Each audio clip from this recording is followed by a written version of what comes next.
সমাজে লাখো মেয়ের কষ্ট আল্লাহর কাছে একটাই আর্জি করে, হে আল্লাহ, সংসারটা সহজ নয়, কিন্তু আমি তো তোমার উপরে ভরসা করেই শুরু করেছিলাম। হে আল্লাহ, অনেক কথা জমে থাকা বুকে ভিতরে অনেক অভিমান চাপা পড়ে যায়। তবুও আমি চুপ থাকি, কারণ জানি তুমি সব দেখছো। হে আল্লাহ, ঘরের মানুষ বোঝে না, সব সময় তাদের কথায় কষ্ট পায়।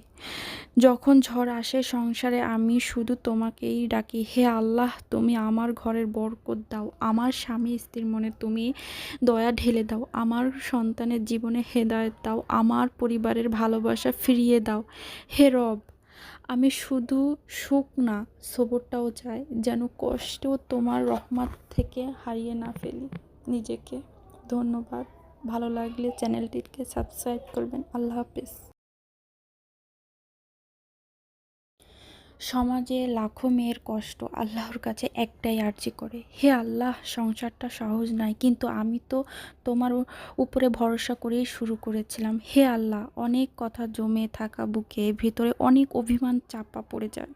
তবুও আমি চুপ থাকি, কারণ জানি তুমি সব দেখছো। হে আল্লাহ, ঘরের মানুষ বোঝে না, সব সময় তাদের কথায় কষ্ট পায়।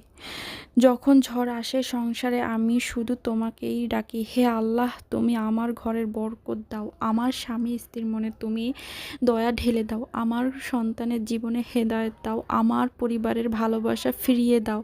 হে রব, আমি শুধু সুখ না, সবরটাও চাই, যেন কষ্টেও তোমার রহমত থেকে হারিয়ে না ফেলি নিজেকে। ধন্যবাদ। ভালো লাগলে চ্যানেলটিকে সাবস্ক্রাইব করবেন। আল্লাহ হাফেজ।